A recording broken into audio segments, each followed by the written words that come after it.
میرے رسول پاک علیہ السلام کا دروازہ سب سے بڑا دروازہ ہے، حضور کا دروازہ سب سے بڑا دروازہ ہے، لیکن میرے دوستو یاد رکھنا، نبی پاک علیہ السلام نے بھی لوگوں کو جب رستہ دکھایا ہے تو رب کریم کا رستہ دکھایا ہے، اللہ کا رستہ دکھایا، اللہ کریم کا رستہ دکھایا، لوگوں رب کی طرف توجہ کرائی۔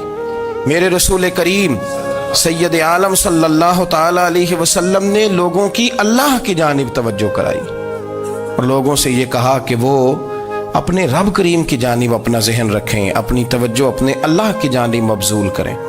میری بات کو اچھے طریقے سے سمجھیے گا، علم اللہ تبارک و تعالی عطا کرتا ہے تو اسے اللہ کی عطا ہی سمجھنا چاہیے۔ کچھ لوگوں کے پاس علم ہوتا ہے پر علم نافع نہیں ہوتا، وہ ٹامک ٹونجا مارتے رہتے ہیں ساری زندگی۔ علم کو اللہ کی عطا سمجھیں، اپنی عقل پر اپنے شعور پر زیادہ بھروسہ نہ سمجھیں، نظر اللہ پہ رکھیں۔ حضرت مولا علی شیر خدا کرم اللہ تعالی وجہہ الکریم سے کسی نے پوچھا تھا بڑا عالم کون ہوتا ہے؟ ہمارے ہاں تو اب وہ والے عالم پائے جاتے ہیں نا اللہ ماشاءاللہ، جو ممبر پہ بیٹھتے ہیں تو دعوے ہی دعوے ہیں، ممبر پہ بیٹھتے ہیں تو دعوے ہی دعوے ہیں، اس طرح کے عالم ہمارے ہاں پائے جاتے ہیں۔ وہ ہر بات میں دعویٰ کرتے ہیں، میں یہ کر دوں گا، میں وہ کر دوں گا۔ یہ مزاج علماء کا نہیں۔ حضرت علی المرتضیٰ سے کسی نے پوچھا بڑا عالم کون ہوتا ہے؟ فرمایا بڑا عالم وہ ہوتا ہے کہ جسے مسئلے کا پتہ نہ ہو تو وہ کہہ دے مجھے نہیں پتا، میں پتہ کر کے بتاؤں گا، غلط بات بیان نہ کرے۔ امام مالک سے کسی نے کوئی مسئلہ پوچھا تو آپ فرمانے لگے مجھے اس سوال کا جواب نہیں آتا، ہمارے بزرگ سمجھاتے کیا ہیں؟ وہ کہنے لگا آپ اتنے بڑے امام ہیں تو اس سوال کا جواب نہیں آتا۔ فرمانے لگے اگر مجھے ہر سوال کا جواب آتا پھر تو میں خدا ہوتا، مجھے ہر سوال کا جواب نہیں آتا، مجھے تو اتنا آتا ہے جتنا میرے رب نے مجھے عطا کر دیا ہے۔ اپنی نظر اللہ پہ رکھیں، نکل آئیں اس معمے سے باہر کہ میں کوئی بلا ہوں، مجھے بڑا پتہ ہے، میرے پاس 6 ڈگریاں ہیں، مجھے 10 جگہ پہ تدریس کا شغف حاصل ہے، اس سے نکلیں باہر۔ قرآن مجید دیکھیے گا، اللہ تعالیٰ نے ارادہ قدرت فرمایا کہ میں حضرت آدم کو بناؤں گا، پھر بنانے کے بعد فرمایا فرشتوں سجدہ کرو آدم کو، سب نے سجدہ کیا الا ابلیس ابا واستکبر وکان من الکافرین، سب نے سجدہ کیا سوائے ابلیس کے، اس نے انکار بھی کیا، تکبر بھی کیا اور کافروں میں سے ہو گیا۔ تو یہ جب اللہ تعالیٰ نے سجدہ کرایا تو کیسے کرایا؟ اللہ تبارک و تعالیٰ نے نا حضرت آدم کو علم سکھایا خود، وعلم آدم الاسماء کلہا، خود اللہ فرماتے ہیں کہ میں نے جناب آدم علیہ السلام کو تمام اشیاء کے نام سکھائے، سب اشیاء کے نام سکھائے۔ تو وہ چیزیں پھر میں نے نا، اللہ فرماتے ہیں میں نے فرشتوں پہ پیش کی، میں نے کہا کہ بتاؤ ان کے نام کیا ہے، تو فرشتوں نے جو جواب دیا ہے وہ سمجھنے والا ہے۔ اللہ نے چونکہ خود علم سکھایا تھا حضرت آدم کو، جناب آدم سکھایا تھا لیکن فرشتوں کو نہیں سکھایا تھا، تو اللہ کریم نے فرمایا فرشتوں اب یہ بتاؤ ان چیزوں کے نام کیا ہیں؟ تو فرشتے کیا کہتے ہیں؟ فرشتے عرض کرتے ہیں قالوا سبحانک لا علم لنا۔ آپ کبھی یقین کریں اس چیز کی لذت لیں تو مزہ آ جائے۔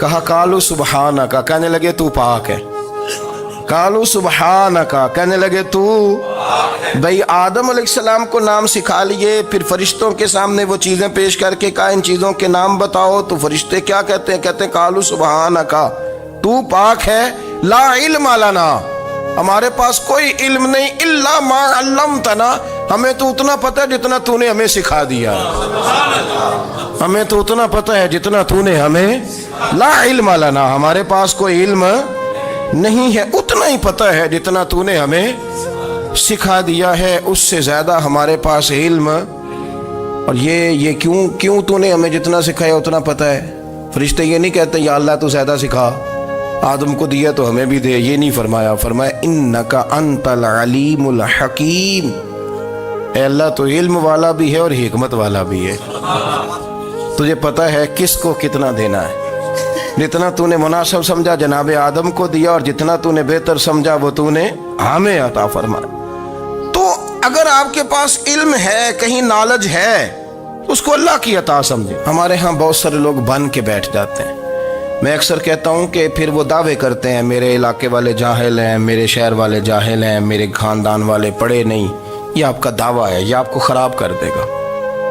ہم نے بہت سارے ایسے لوگ دیکھے جو بہت بڑے عالم تھے، لیکن اللہ جب لینے پہ آیا تو عقل ہی لے گیا، شعور ہی چلا گیا، حافظے ختم ہو گئے۔ آپ دیکھتے ہیں بڑھاپے میں کچھ لوگ ایسے ہوتے ہیں کہ جن کو یہ بھی یاد نہیں رہتا کہ میرا نام کیا ہے، میں کہاں ہوں، مجھے کدھر جانا ہے۔ تو اس وقت سے اللہ کی پناہ مانگیں اور اپنی نظر اپنے رب کریم کی جانب رکھیں، اللہ کی جانب اپنی نظر کو مبذول رکھیں۔ دوسری بات، علم کے بعد ایک چیز آتی ہے جس کا نام ہے ہدایت، جس کا نام ہے تقویٰ، جس کا نام ہے پرہیزگاری، جس کا نام ہے عمل، عبادت، ریاضت۔ یہ بھی اسی وقت ہی نصیب ہوتی ہے جب میرا رب کریم نصیب فرما دیتا ہے۔ ہم نے نا نیکی کا اپنا اپنا سٹیٹس بنا لیا ہے، اپنا اپنا معیار بنا لیا ہے۔ کچھ لوگ کہتے ہیں کہ جناب مسجد میں سیمٹ کا توڑا دینے سے بہتر ہے کسی غریب کو آٹے کا تھیلا دے دو۔ اب اس نے اپنا مزاج بنا لیا نا نیکی کا، اس نے اپنا سٹیٹس بنا لیا۔ میرا یہ سوال ہے کہ نبی پاک صلی اللہ تعالیٰ علیہ وسلم جب مدینہ شریف آئے تھے تو حضور نے سب سے پہلے غریبوں میں آٹا تقسیم کیا تھا کہ سب سے پہلے مسجد بنائی تھی؟ کیا عجیب لوگوں کا رنگ ہے، اپنی مرضی کی ہدایت، اپنی مرضی کا تقویٰ، اپنی مرضی کا معیار۔ مسجد کوئی بڑا چھوٹا خطیب بھی میری طرح کا ہو نا تو وہ مسجد میں بیٹھ کے جب نبی پاک کی بات کرتا ہے تو کہتا ہے میرے رسول پاک غریبوں کا سہارا بن کے آئے۔ وہ غریبوں کی بات کرتا ہے، مسکینوں کی، لاچاروں کی، کمزوروں کی بات۔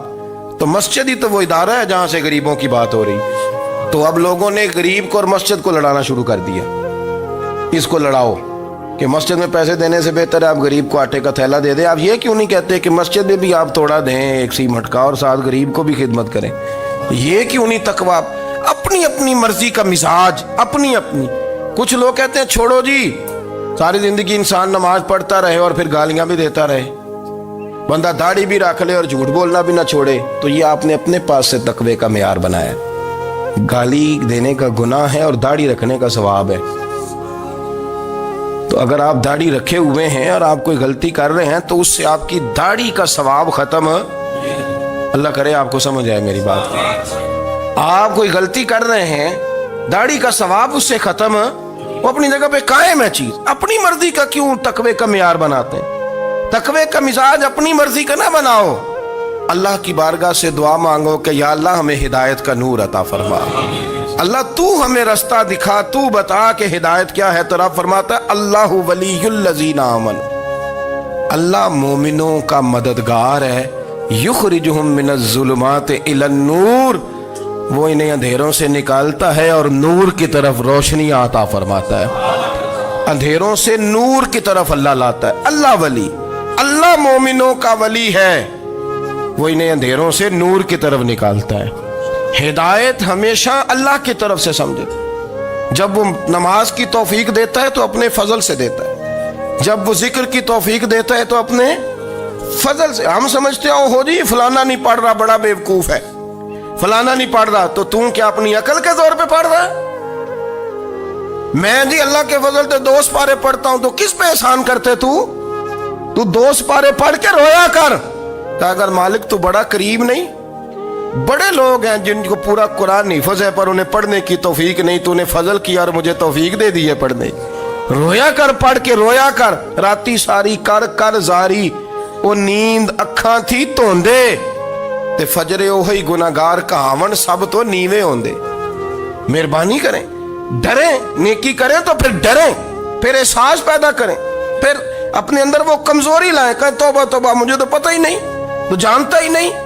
حضرت سیدنا امام اعظم ابو حنیفہ رحمۃ اللہ تعالی علیہ کے ساتھ ایک شخص کہتا میں نے نماز پڑھی تو عشاء کی نماز تھی۔ یہ جو لوگ بڑے ہوتے ہیں نا، جن کے پیار کرنے والے بڑے ہوتے ہیں، ان کے گرد خوف بھی بڑا ہی ہوتا ہے، انہیں بڑا ڈر لگتا ہے، بڑی بعض اوقات آزمائش ہوتی ہے ان کی۔ عشاء کی نماز کہتے پڑھی تو امام صاحب نے نا عشاء کی نماز میں تلاوت کی آیتیں فَمَن يَعْمَلْ مِثْقَالَ ذَرَّةٍ خَيْرًا يَرَهُ وَمَن يَعْمَلْ مِثْقَالَ ذَرَّةٍ شَرًّا يَرَهُ، فرمایا جو ذرہ برابر خیر کرے گا وہ بھی قیامت میں دیکھے گا، اور جو ذرہ برابر شر کرے گا وہ بھی قیامت میں اس شر کو دیکھے گا اس کے سامنے آئے گا. تو وہ شخص کہتا ہے کہ سارے لوگ نماز پڑھ کے چلے گئے تو امام صاحب رحمۃ اللہ علیہ نے اپنی داڑھی پکڑی رو رہے ہیں.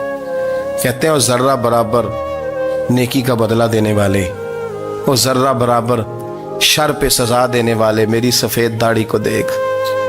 مالک میرے ذرے ذرے سامنے نہ لانا، لوگ تو میری بڑی قدر کرتے ہیں دنیا، میں تو بڑا پہچانا جاتا ہوں، لوگ تو میری راہوں میں پھول لیے کھڑے ہوتے ہیں، مجھے بڑا نوازتے ہیں. قیامت میں رسوا نہ کر دینا، میرے لیے مشکل ہو جائے گی. وہ کہتے ہیں میں نے امام صاحب کا درد دیکھا، مجھے کوئی کام تھا تو میں چلا گیا. میں نے کہا کہ وہ اس وقت اللہ کے حضور حاضر ہیں تو میں دوبارہ آؤں گا. کہتے ہیں میں تہجد کا وقت آیا تو امام صاحب وہیں بیٹھے تھے اور ان کی داڑھی آنسوؤں سے بھری ہوئی تھی اور زور سے داڑھی پکڑی ہوئی. کہنے لگے مالک رسوا نہ کر دینا، قیامت میں رسوا نہ کر دینا. یار جو ہدایت یافتہ لوگ تھے وہ تو ڈرے ہوئے تھے، وہ تو سہمے ہوئے تھے، وہ تو کہتے تھے یہ اس کا فضل نہیں، اس نے بلا لیا، یہ اس کا کرم نہیں. حضرت باعزید بستامی کسی کافر کو دیکھتے تو رو پڑتے، کہتے مالک تو کتنا قریب ہے، یہ بے ایمان رہ گیا، تو نے اپنے فضل سے مجھے اپنے نبی کا غلام بنا لیا. وہ رو پڑتے. یہاں تو لوگوں کا دعویٰ ہی بڑا ہے. نمازی اللہ خیر فرمائے وہ تو دوسروں کو گھورتا ہے، وہ کہتا ہے جنت کا میں مالک ہوں، کنجیاں میرے پاس ہیں، میں کسی اور کو گھسنے نہیں دوں گا. اور اگر 2-3 حج کر لے تو پھر تو وہ کہتا ہے کہ اب میرے سے پوچھ کے لوگ جنت میں جائیں گے معاذ اللہ. اور اگر وہ 2 4 5 7 دفعہ کوئی نفل پڑھ لے تو پھر وہ کہتا ہے چھوڑیں جی سارے لوگ بے عمل ہیں، میں اکیلا نیک ہوں. نہ ایسا کریں، اپنی توجہ اپنے رب پہ رکھیں، اپنی توجہ اپنے معین الملت والدین، عطا رسول، ہند الولی، غریب نواز، خواجہ معین الدین چشتی، حضرت خواجہ اجمیر، شاہ اجمیر، والی ہندوستان. آخری عمر میں نا سارا دن روتے گزر جاتا، ساری رات روتے گزر جاتے، ذرا سی کوئی بات کرتا تو رو پڑتے، آنکھیں آنسوں سے بھری رہتی. کئی دفعہ اپنے بھی پریشان ہو جاتے ہیں نا کہ یار تو ایک بات کی جان ہی نہیں چھوڑ رہا.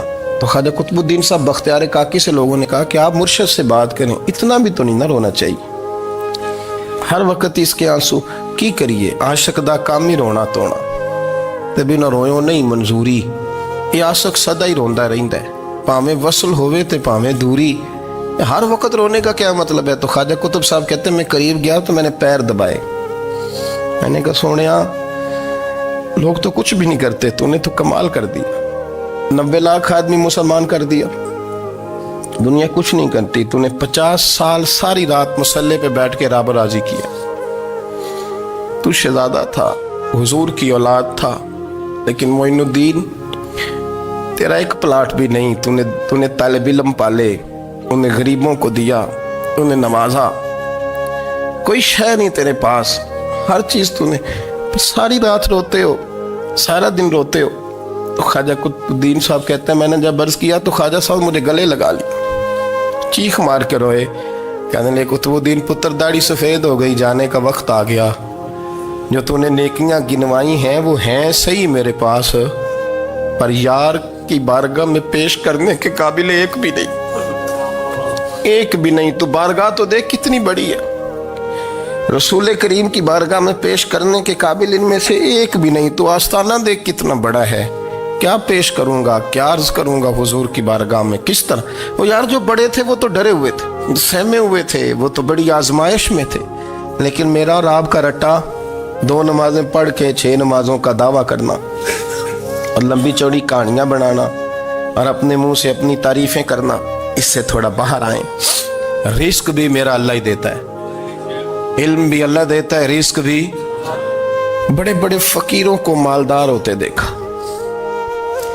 بڑے بڑے مالداروں کو فقیر ہوتے دیکھا، بڑے بڑے. میرے ایک بڑا سخی قسم کا سجن ہے، بڑا پیارا ہے، میں اسے سخی مانتا ہوں. میں نے اپنی پریشانیوں کے دنوں میں بھی اس شخص کو سخی دیکھا. ایک دن رات کو مجھے ٹیلی فون کر کے کہنے لگا کدھر ہو؟ میں نے کہا میں گھر ہوں. نہیں اکثر سفر میں ہوتے ہو نا؟ میں نے کہا طبیعت کیسی ہے؟ ٹھیک ہے، بس حال چال پوچھنا تھا. میں نے سمجھائی، میں نے کہا یار یہ کوئی مسئلہ ہے، ورنہ رات کے 2 بجے کوئی حال پوچھنے کو فون تو نہیں نہ کرتا.